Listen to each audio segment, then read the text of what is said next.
दोस्तों, बहुत कम लोग ऐसे होते हैं जिनके मन में अपने देश और समाज के लिए निस्वार्थ समर्पण होता है और ऐसे लोग उस देश के लिए ही नहीं पूरे विश्व के लिए प्रेरणादायी बनते हैं। सर रतन टाटा देश के एक ऐसे लिविंग लेजेंड हैं जिनकी दूरदृष्टि और देशभक्ति किसी से भी छुपी नहीं है। उन्होंने भारत और मानवता के कल्याण के लिए अपनी व्यक्तिगत कमाई तक का त्याग किया है। गीता में भगवान श्री कृष्ण कहते हैं कि किसी के दुख पर दया आने के बाद अगर आप उसके लिए कुछ करने का साहस नहीं रखते हो तो आपको दया दिखाने का कोई अधिकार नहीं है। कुछ लोग खुद के सपने पूरे करने के लिए दूसरों का उपयोग करते हैं, लेकिन सर रतन टाटा एक ऐसे व्यक्ति हैं जिन्होंने अपने देश और समाज को आगे बढ़ाने में सबसे अहम भूमिका निभाया है। हिंदुस्तान के हर युवा, हर भारतवासी के दिल में सर रतन टाटा के लिए एक विशेष स्थान है। वो हिंदुस्तान के गौरव हैं।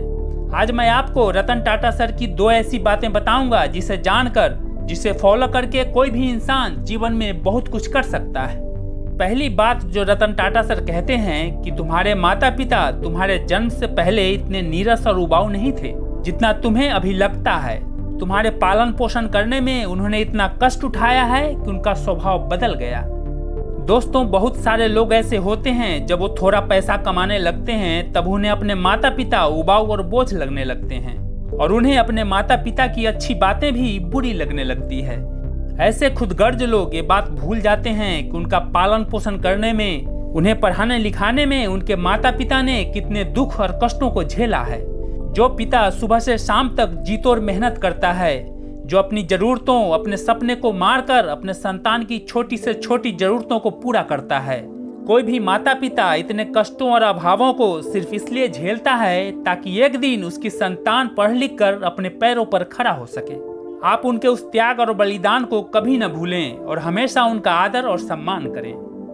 दूसरी बात जो रतन टाटा सर कहते हैं कि अगर आप तेज चलना चाहते हैं तो अकेले चलिए, लेकिन अगर आप दूर तक चलना चाहते हैं तो साथ मिलकर चलिए। साल 1948 में रतन टाटा जी के माता पिता का डाइवोर्स हो गया जब उनकी उम्र सिर्फ 10 साल की थी।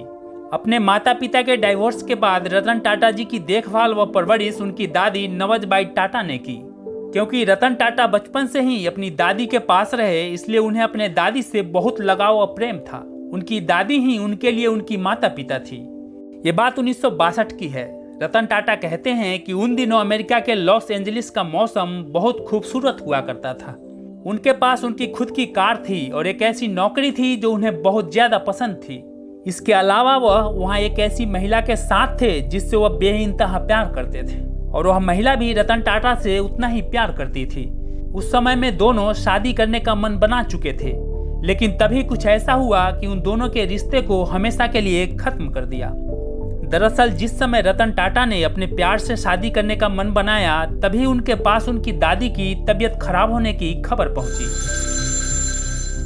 उन्हें अपने दादी से बहुत लगाव था, इसलिए उन्होंने इंडिया अपनी दादी के पास आने का फैसला किया। उन्होंने उस महिला को भी अपने साथ भारत चलने को कहा और कहा कि वे इंडिया जाकर शादी कर लेंगे। वह महिला भी उनके साथ आने के लिए मान गई थी, लेकिन उस महिला के पेरेंट्स नहीं माने। उन्होंने सिक्योरिटी रीजन से उस महिला को आने की परमिशन नहीं दी। यह साल 1962 की बात है जब भारत और चीन का युद्ध चल रहा था। इसी युद्ध के कारण उस महिला के पेरेंट्स ने उसे इंडिया जाने को मना कर दिया।